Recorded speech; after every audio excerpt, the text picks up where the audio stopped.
seandainya normal nih suasana, saya yakin nih Bang Hotman, saya yakin mungkin Pak Novel Baswedan mungkin datang juga ke Kopi Joni. Pasti dia nanya, Bang Hotman, kok bisa orang menyiram nggak sengaja? Kira-kira gimana tuh Bang? Saya nggak paham secara hukum. Tapi di antara yang sulit untuk saya yang bodoh masalah hukum konvensional nih Bang Hotman, yang sulit saya percaya untuk itu nggak sengaja itu bangun pagi itu kan payah Bang Hotman. Masa iya bangun pagi membeli air kerasnya lagi kan?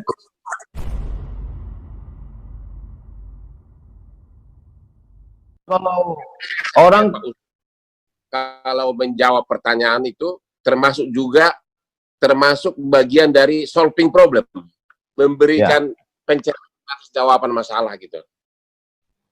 Itu kan orang kalau mau nyewa pengacara itu kan pakai per jam Bang Hotman. Mungkin kalau sama Bang Hotman per detik bayarannya mungkin. Kemudian susah orang mau jumpa pejabat. Jadi ketika Abang kasih fasilitas begitu, kemudian saya tengok Abang begitu langsung ada masalah, Abang bilang, Pak Menteri, para pejabat, tolong ini masalah. Terus Abang ngomong gitu, ada rasa takut nggak? Ada cemasnya? Sebagian besar berhasil. Sebagian besar berhasil. Saya kasih contoh, sudah banyak kasus pemerkosaan yang semula penyidikannya lambat, akhirnya sesudah saya viralkan langsung diproses. Bahkan baru 2 minggu lalu ada seorang ibu datang nangis-nangis karena putrinya yang masih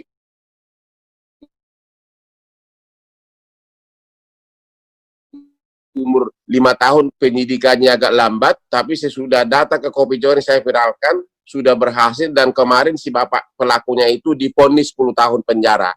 Sama juga di daerah Priok, pernah umur gadis 14 tahun, diperkosa sampai oleh seniornya di Pramuka, dan dia tidak berani mengadu. Sesudah saya viralkan, akhirnya si pelaku itu sudah divonis 9 tahun penjara. Jadi sebagian besar berhasil, kecuali lawannya terlalu kuat, lobinya kuat, ya memang nggak berhasil gitu. Tapi kalau memang kalau memang hanya karena kurang perhatian dari aparat, bukan karena lobby yang kuat, hampir semua berhasil dari Kopi Joni. Apa sebetulnya yang Abang rasakan? Apa yang Abang cari lewat itu? Kalau untuk duit sudah ada, untuk populer sudah terkenal, untuk follower sudah berlebih-lebih. Apa yang Abang cari? Apa yang Abang rasakan melalui menolong orang kesulitan di Kopi Joni? Motivasinya sama sekali tidak ada niat untuk terkenal, karena saya sudah super terkenal. Motivasi saya semula berkantor di Sudirman. Saya 22 tahun berkantor di Sudirman. Cuma karena ada pembangunan kereta api bawah tanah, akhirnya saya pindah kantor saya ke Kelapa Gading. Jadi cuma 5 menit dari kantor saya ke rumah saya. Karena waktu paginya banyak waktu, biasanya kan ke Sudirman itu macet. Sekarang kantor saya sudah dekat rumah, maka pagi itu saya ada waktu ke suatu warung pinggir jalan namanya Kopi Joni. Ya. Saya suka ngopi, dan rekan-rekan artis selebriti yang biasanya selebriti itu kan walaupun tampang selebriti kan, tapi sebagian besar nggak sanggup bayar pengacara. Jadi pada datang ke sana gratis, ya. Otomatis wartawan juga datang, ya. Meluas. Akhirnya jadi sama sekali tidak ada maksud untuk popularitas, karena biasanya orang mula-mula lulus fakultas hukum, dia kerja di LBH seolah-olah pahlawan masyarakat, tapi sebenarnya karena dia belum dapat pekerjaan. Kalau saya udah 36 tahun jadi lawyer sukses, tapi karena melihat betapa banyaknya demand permintaan seperti itu, kadang-kadang rakyat itu hanya curhat aja, hatinya sudah tenang. Akhirnya minggu saya layani. Cuma gara-gara Kopi Joni ini udah 3 bulan nggak bisa ketemu lagi. Gara-gara corona. Seandainya nggak lockdown nih Bang Lukman, Bang Hotman, seandainya normal nih suasana, saya yakin nih Bang Hotman, saya yakin mungkin Pak Novel Baswedan mungkin datang juga ke Kopi Joni. Pasti dia nanya, Bang Hotman, kok bisa orang menyiram nggak sengaja? Kira-kira gimana tuh, Bang? Saya nggak paham secara hukum.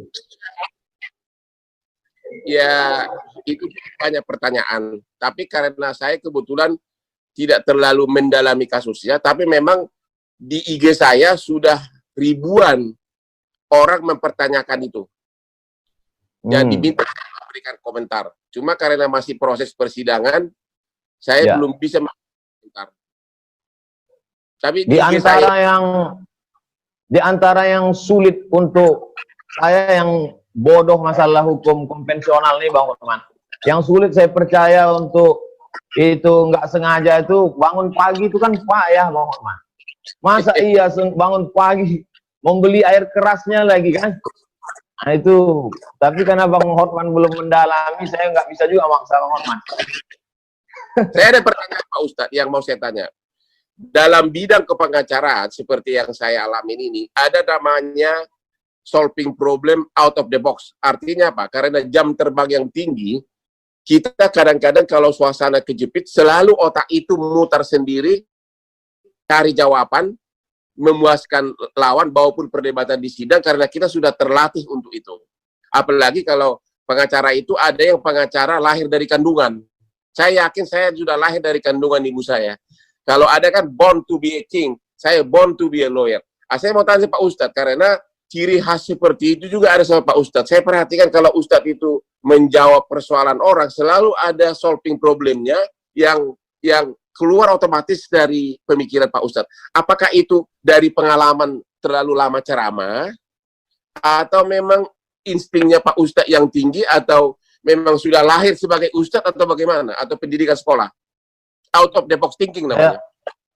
Saya kira Abang sudah menjawab sendiri pertanyaan Abang.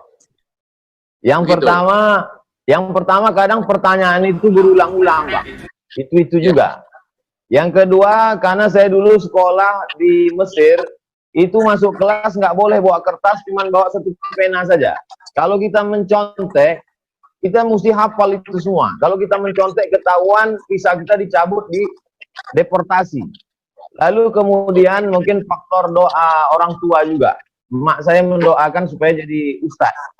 Mungkin yang terakhirnya itu born to be ustadz. Born to be ustadz ya. Jadi itu adalah terlatih dari selalu memakai brain ya, mengandalkan kemampuan kita.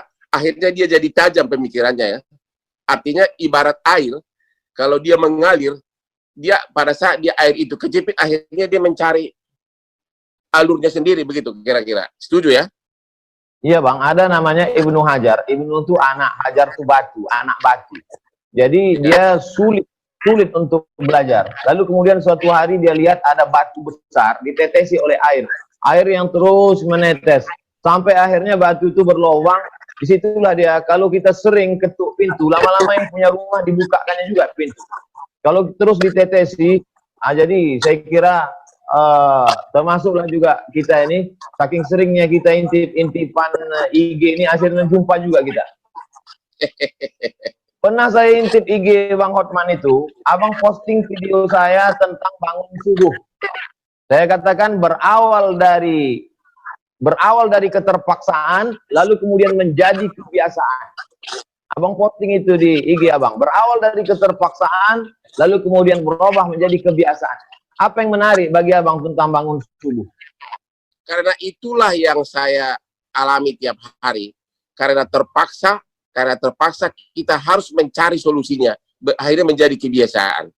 Itulah saya itu, kalau saya kan selalu real case tiap hari. Tiap hari case itu tambah satu, besok tambah satu. Sementara ratusan perkara masih pending di Mahkamah Agung, pending di sini. Sehingga otak kita itu menjadi seperti legal mind istilahnya. Bahkan kalau saya renang di subuh hari itu, makanya saya selalu bangun jam 4 subuh, saya di kolam renang itu tidak mikirin artis cantik, tapi yang di pikiran saya itu adalah, ini bagaimana ini memenangkan ini, beslah begini, ini perkara ini masih banding. Otomatis itu berpikir terus. Karena apa? Terpaksa. Karena apa? Kita udah terima honor, tanggung jawab. Akhirnya otak itu lama-lama jadi terbiasa. Kalau orang lain kan mikir, gimana caranya nangani ratusan perkara pakai gitu. Memang kelihatannya susah, tapi kan udah terbiasa, itu menjadi enteng. Gitu. Saya juga melihat Ustadz kalau ceramah itu kok gampang benar itu menjawab pertanyaan orang. Jawabnya selalu, istilahnya bahasa Inggrisnya itu plain language. Bahasa yang sederhana tapi menggigit gitu loh. Oh. Dan tepat.